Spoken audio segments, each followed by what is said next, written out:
Tantor Audio, a division of Recorded Books, presents In the Name of Emmett Till, How the Children of the Mississippi Freedom Struggle Showed Us Tomorrow, by Robert H. Mayer. Foreword by Leslie Burl McLemore. Narrated by Bill Andrew Quinn. Foreword. Leslie Burl McLemore. The Mississippi Civil Rights Movement has produced a number of remarkable leaders over the last 60 years. These then young and now much older people blazed a multitude of trails in the state. Most of them emerged from small towns and rural communities. They uniformly grew up in the black church, and many were active in the youth councils of the National Association for the Advancement of Colored People, NAACP. In addition, some were members of the High Y and Tri-High Y organizations, founded to foster and develop leaders in the black high schools throughout the state of Mississippi. Of course, some were members of the Future Farmers of America and the 4-H Club. Their one commonality was a strong desire to change the status quo in Mississippi. The young leaders identified in this book were active in the 1950s and 1960s. They were influenced by NAACP Field Secretary Medgar Wiley Evers, who organized NAACP chapters across Mississippi. Training from Evers and his colleagues taught these young people how to conduct a meeting and organize a protest march. From 1954 to 1963, Evers was the primary civil rights leader in Mississippi. He worked with civil rights organizations and churches throughout the state. He had a reputation for willingness to work with anyone who was dedicated to bringing justice and progress to the state of Mississippi. The stories of Amos Brown, Johnny Frazier, and Dory and Joyce Ladner began with their association with Evers in their high schools. Evers worked closely with the NAACP youth councils in their respective communities. Needless to say, the youth council advisors played pivotal roles in the development of young people. The Ladner sisters give tremendous credit to advisor Clyde Kennard in the development of their leadership skills. Kennard went to prison on a trumped-up charge of stealing chicken feed brought because he had tried to enroll at the University of Southern Mississippi. Amos Brown and Johnny Frazier were also assisted by adult leaders in their communities. Sam Bailey played a major role in working with youth in Jackson. To a person, all would say that they had supportive parents and a favorite teacher or teachers who encouraged them to stand up and speak up for justice and freedom. The Tougaloo Nine were introduced to Evers after their enrollment at Tougaloo College in Jackson, Mississippi. Author Robert Mayer notes that Evers recruited and trained the Nine to participate in a read-in at the Jackson Public Library on March 27, 1961. That read-in was one of the first civil rights protests in Mississippi in the 1960s. Of course, we know that students at Jackson's Lanier High School had boycotted the local city buses in the 1940s, and that students at Rust College in Holly Springs had boycotted the local segregated movie theater in 1960. The arrival in Mississippi of the Student Nonviolent Coordinating Committee, SNCC, helped to change the state's civil rights landscape in a profound way. The young SNCC field secretaries went into rural communities in small towns in southwest Mississippi, Jackson, Hattiesburg, and the Mississippi Delta. SNCC ushered in the mass movement in Mississippi, advocating voter registration and direct action. Indeed, SNCC launched a direct action campaign in McComb in 1961. McComb is where we were introduced to Hollis Watkins, Brenda Travis, Curtis Hayes, Muhammad, Billy Talbert, Ike Lewis, and others. Bob Moses, Marion Barry Jr., Chuck McDew, Reggie Robinson, Bob Zellner, and other SNCC members came to McComb in the summer of 1961. The SNCC influence helped to elevate the movement to another level. Moses and his colleagues profoundly impacted the young people in McComb and southwest Mississippi. Brenda Travis's heroic story is an example of the courageous leadership demonstrated by young people throughout Mississippi. Travis became the symbol of youth leadership in McComb. Needless to say, the aforementioned young people were at the forefront of the movement. Robert Mayer's offering is a wonderful introduction to some of those young people who helped to make the Mississippi movement a reality. The book should encourage all of us to learn more about these young people and the Mississippi movement. It goes without saying that as fascinating as are the stories Mayer has highlighted, he easily could have profiled several other young leaders from the 1950s and 1960s. For instance, the role that Lawrence Guillot of the Mississippi Freedom Democratic Party played, and the on-the-ground efforts of Johnny Harris, Lee Dilworth, William Scott, Raymond Davis, Rosie Purdy, and many others at Rust College in Holly Springs. Nonetheless, Mayer has made a major contribution to the literature on the roles of young people in the Mississippi movement.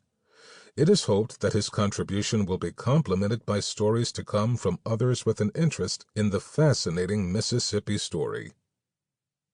Longtime activist Leslie Burrow McLemore was the SNCC field secretary, vice chair of the 1964 Mississippi Freedom Democratic Party's delegation, a city council member and interim mayor of Jackson, a founder of the Fannie Lou Hamer Institute on Citizenship and Democracy, and a professor and interim president of Jackson State University. His doctorate is from the University of Massachusetts, Amherst, and he is also a proud graduate of Mississippi's Rust College. Some prefatory comments. You will see the N-word in this book, maybe more than you care to, so I want to be clear about how and why I included it. When I present the actual word, it will come from the mouth of someone in the past who spoke or wrote the word and hence will always be within a quote. Hearing it may be uncomfortable, but I want you to know how often people used this word and how comfortable they were saying it. I want you to experience the hate-filled world that allowed such a word to exist and be spoken. Maybe if we all understand the historical context of the N-word, we will see its ugly heritage and its use will finally end. Another term you'll see frequently is Jim Crow, the name given to the system of segregation that plagued the South from the end of Reconstruction in the 1870s through at least 3/4 of the 20th century. Though the separation of blacks and whites in schools, parks, theaters, and other public places was the hallmark of Jim Crow, the inferiority of black facilities that were supposed to be separate but equal makes clear that the system's real purpose was to mark black Americans, as a people and as individuals, as inferior to white Americans. The ugly nature of the white supremacy system ran deep and still resonates. In 2014, I spent 3 summer weeks in Jackson, Mississippi, living on the campus of Jackson State University and attending a powerful seminar sponsored by the National Endowment for the Humanities. There I heard noted scholars like Charles M. Payne and John Dittmer, who have studied the Mississippi Civil Rights Movement, and some of the amazing activists like Dory Ladner and Hollis Watkins, who as teenagers plunged into the Mississippi freedom struggle. With freedom fighter Charles McLaurin as our guide, we traveled throughout the state, including the northwest Mississippi Delta counties where some of the most significant events in this book took place. And we sang freedom songs every day, sometimes led by the great Hollis Watkins, songs he had sung in jail or on marches to keep his spirits up and his fear in check. Through living in Mississippi, I came to know personally some of the geography of the story I will tell and something of the atmosphere where the participants, black and white, lived. Those 3 weeks continue to echo in my reflections. Returning home from Mississippi, I felt compelled to share the history I had encountered face to face. As I was writing, I thought a great deal about America and about the word democracy. To some extent, American democracy has been shaped by its leaders, the Abraham Lincolns and the John Adamses. But I also thought a lot about Dr. King and all he stood for and accomplished, about the dream he shared with us and made our own. Yet he is also only a part of the story. What then is the other part? Though Dr. King is among the greatest leaders our country has ever produced, he alone is not the civil rights movement, despite what you might study in school. If we want to talk about the movement and about American democracy, we must speak about the people, the ordinary, everyday people, noble and flawed, who committed and continue to commit to causes larger than themselves. And here I include the young women and men who laid their lives and futures on the line in a struggle to bring liberty and justice for all to their world when those words were so distant from their reality. This book is about those people, about people who take the core principles of American democracy to heart and hear them as a call. People who believe in the notion of democracy so firmly they are willing to die in the fight. People who are in many ways like us, in other ways not. People who are young and in their early years already coming to understand what it means to fight for ideals, to fight for life. Why don't we already know much about these kids? I prefer to let you think about that. You are bound to come up with your own unique thoughts. Why should we know about these kids? Here I will give you my view. Because as a nation we are ill. Because democratic pieces of America are broken. Because Dr. King's dream is still too far from real for too many people of all ages and skin colors and faiths and genders. I'll leave it to you to name what other problems there are, but someone needs to fix them all. Who else but the young? Who else but you? No how-to book will provide the instructions that might help you lead us toward a cure for our national sickness, but there is guidance. There are models for us to follow, heroes to inspire us. So pay attention to the people. When I do, I learn a great deal. Abbreviations and Glossary. CORE, C-O-R-E, Congress of Racial Equality. COFO, C-O-F-O, Council of Federated Organizations. FBI, Federal Bureau of Investigation.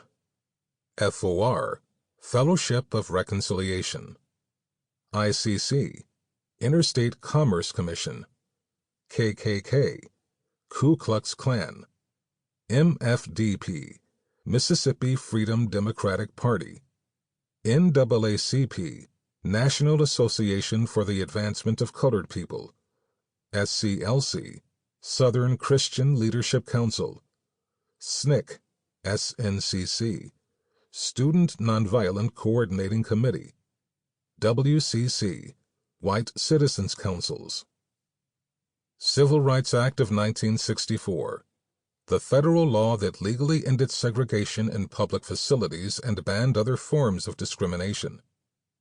Congress of Racial Equality, a civil rights organization founded in 1942 and grounded in the philosophy of nonviolence as taught by the Indian leader Mahatma Mohandas Gandhi. Council of Federated Organizations, a Mississippi umbrella organization formed to coordinate the activities in the state of all organizations working for civil rights from 1961 to 1965.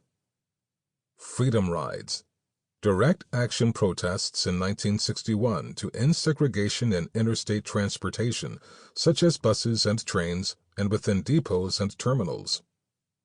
Freedom Schools, created by SNCC in 1964 as a part of Freedom Summer, these progressive schools provided an alternative to the segregated, underfunded education provided to African Americans in the South, particularly in rural areas. Freedom Summer, a large-scale 1964 project bringing Northern and white college students to Mississippi to focus national attention on civil rights activities, including voter registration and education. Interstate Commerce Commission, the federal agency that regulates commerce and transportation between the states and thus ruled that segregation on buses, trains, and airplanes was illegal. Jim Crow, the system of laws and customs that segregated, demeaned, and discriminated against blacks in the interest of white supremacy. Ku Klux Klan, a violent, secretive white supremacist organization begun by ex-Confederates after the Civil War to restore white control in the South. The KKK re-emerged in the 1920s against immigration and again in the 1950s to 1960s against the civil rights movement. Literacy tests, questions and exams used in the South by white authorities to disqualify black applicants from registering to vote.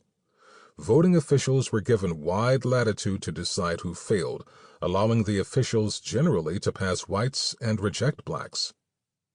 Mississippi Freedom Democratic Party, an independent political party created in 1964 to challenge the then all-white Mississippi Democratic Party. Mississippi Sovereignty Commission, a state spy agency operating from 1956 to 1977 to gather intelligence on anyone involved in the civil rights movement or sympathetic to desegregation. The agency compiled dossiers on 87,000 people. National Association for the Advancement of Colored People, an organization established in 1909 to promote equality, eliminate prejudice, advance the interest of colored citizens, and seek justice in the courts, schools, and workplace. The NAACP strategy was focused on litigation and legislation. During the 1960s in Mississippi and under the leadership of Medgar Evers, the NAACP employed more direct action.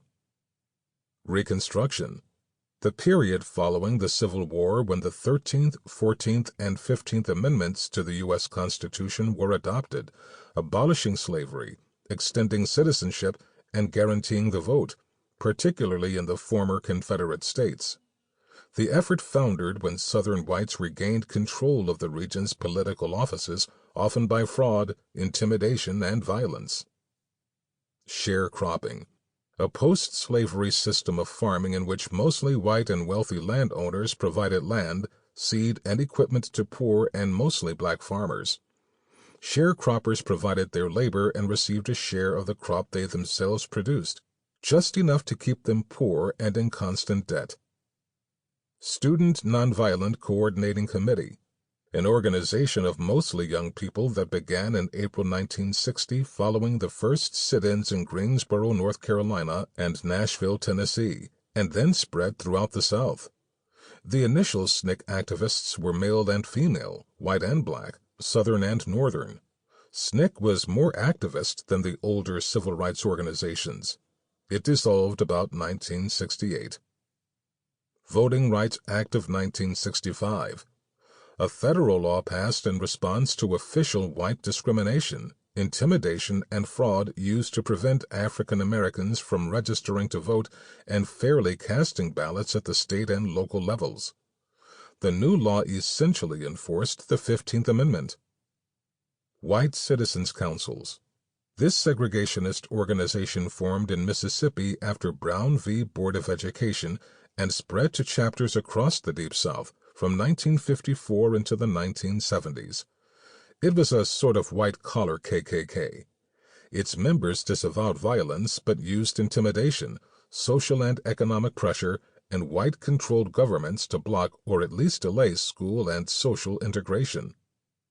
White supremacy, a belief that whites are inherently superior to blacks and should legally and socially be under white control and domination. Timeline 1954. May 17th. Brown v. Board of Education decision handed down. December 15th. Medgar Evers becomes Assistant Field Secretary for the Mississippi branch of the NAACP. 1955.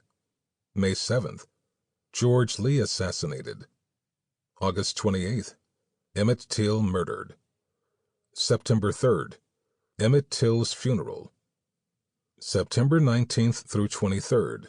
J. W. Milam and Roy Bryant acquitted of Till's murder. December 1st.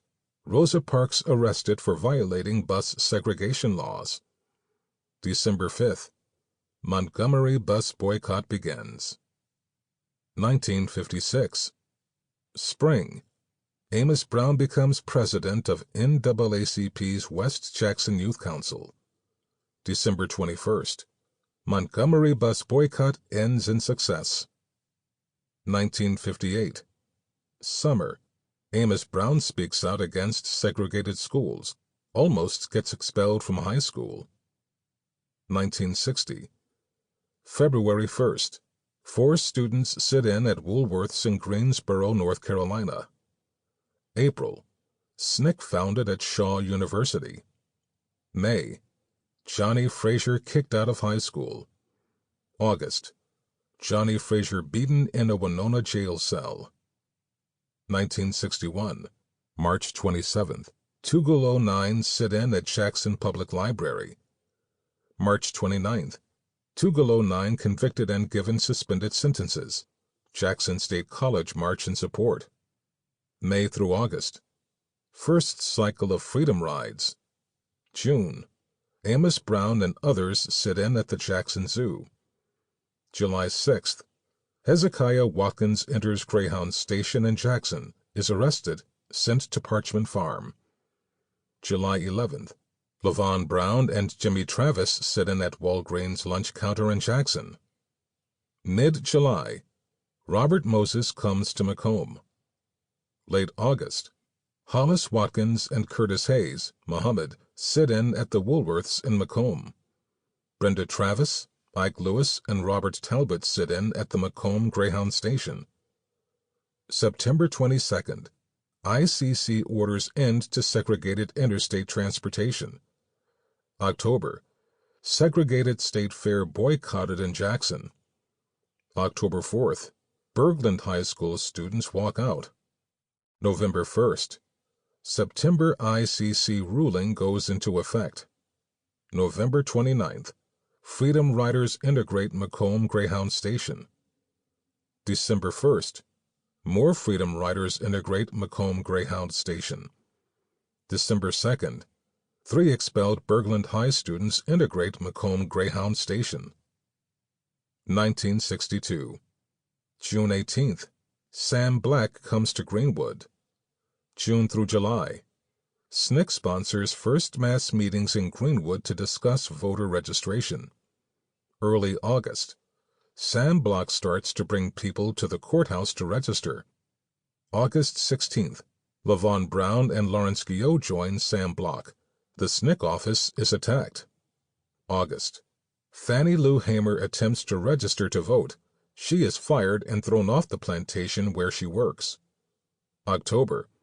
Young people boycott segregated state fair in Jackson. October. LaFleur County Board of Supervisors vote to suspend distribution of food provided by the federal government.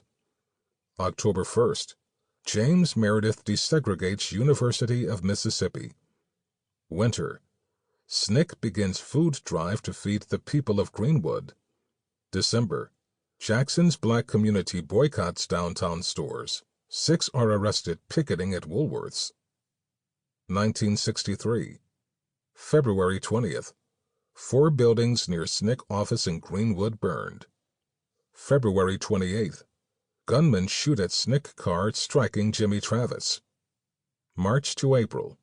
The Greenwood movement flowers with SNCC organizers, mass meetings, and attempts to register to vote. March 26th through 27th. Shots fired at home of Dewey Green Sr. March in Greenwood occurs the next day. March 29th. Reverend Tucker is bitten by a police dog during a march taking place after voting registration efforts in Greenwood. April to May. Marches and violence in Birmingham. May 28th. Activists sit in at Woolworths in Jackson. May 30th. Students walk out at Lanier High School in Jackson. May 31st. Children's March takes place in Jackson. Summer. Ann Moody comes to Canton. June. Coors George Raymond comes to Canton. June 9th. June Johnson, Fannie Lou Hamer, and other activists beaten in Winona, Mississippi. June 11th. President Kennedy addresses the nation about civil rights. June 12th. Medgar Evers assassinated by Baron Della Beckwith. June 15th. Processional for Medgar Evers spirals into near riot. August 28th. March on Washington for Jobs and Freedom. September 15th. Birmingham's 16th Street Baptist Church bombed. 1964. January. Corps starts boycott of stores in Canton. February 28th. First Canton Freedom Day. March 2nd. Canton students boycott schools. March. Freedom School Curriculum Conference in New York City. March 13th. Second Canton Freedom Day. March 29th, Third Canton Freedom Day. June 14th through 27th, Freedom Summer Volunteers oriented in Oxford, Ohio. June to August, Freedom Summer takes place. June 21st, Coors, Cheney, Goodman, and Schwerner murdered. July, Freedom Schools open. July 2nd, President Johnson signs the Civil Rights Act of 1964. July 5th through July 25th, McGee brothers sit in at Greenwood's LaFleur Theater. August 15th, Silas McGee shot in Greenwood. August 22nd, Fannie Lou Hamer speaks to the DNC in Atlantic City. 1965, August 6th, President Johnson signs the Voting Rights Act of 1965. 1. Emmett Till, The Beginning. The worst beating I ever saw. The young fisherman stepped into his motorboat, headed out into the water, checked the trot line he had stretched across the muddy Tallahatchie River, looked across, and noticed something terrifying. He later told a court, "I seen 2 knees and feet." The 17-year-old, Robert Hodges, first checked other lines he had set and then went home to tell his father what he saw. Later, a group of men returned with Robert to the river. They floated out in 2 boats and dragged a body to shore. This wasn't easy. As the men pulled the corpse from the water, Hodges saw barbed wire wrapped around its neck, and someone had attached the other end of the wire to a 75-pound cotton gin fan to weigh the body down. Describing what he saw, Hodges later testified, "It was beaten pretty bad in the back and hips. The head was also gashed in on the side." The sheriff arrived a little later in the morning. When he examined the body, he saw a bullet hole above the right ear, and that the left side of his face had been cut up or beat up plumb into the skull. Someone had gouged out one of his eyes. Another police officer stated flatly it was the worst beating I ever saw. Though Hodges did not yet know it, he learned later that the mutilated body was that of a 14-year-old boy named Emmett Lewis Till. Emmett's great-uncle, Moses Wright, came to identify the deceased. Horrified by what had been done to Emmett, he thought about his nephew's innocence and sweetness. There was Bobo, who used to have such a good appetite, and who never sassed to my house, not once. There he was dead, looking like he had been hit with a sledgehammer. Emmett comes to Mississippi. Just months previously, Emmett, known to his family as Bo and Bobo, begged his mother, Mamie Till Mobley, she was widowed and remarried, to let him make the trip from Chicago to Mississippi. A vacation would be a 2-week break from the noise and congestion of the city, a chance to spend time with cousins, and an opportunity to fish. Once Mrs. Till Mobley gave in to her son, she sat Bo down and had the talk. I emphasized over and over again to him that Mississippi was not the same as Chicago, and he had to be extra careful to avoid getting in trouble with white people. Born in the Mississippi Delta, Till Mobley knew the unwritten code of behavior and warned Emmett about following the rules necessary for black survival in Mississippi. Don't just say yes to white people. Say yes, sir, and yes, ma'am. When a white person is coming at you on the sidewalk, step aside and keep your eyes down. Never look back at a white woman after she has passed. Being young, innocent, and playful, Emmett needed the talk. He brought that playful nature to Mississippi. His cousin Curtis Jones described him as the type of guy who loved fun and jokes. He loved to play a joke on people for some laugh. He laughed all the time. We went fishing in a little mud hole down there, and I'm fishing, and all of a sudden I hear some water splash, and he throwed a log in the water and said, "That was a big fish just jump up over there, you know," and he'd break out and laugh. Till Mobley added, Bo was liked by everybody. Emmett stood 5 foot 3 inches, but he weighed 160 pounds, big for a 14-year-old. He had brown hair and hazel eyes. Sample complete. Ready to continue?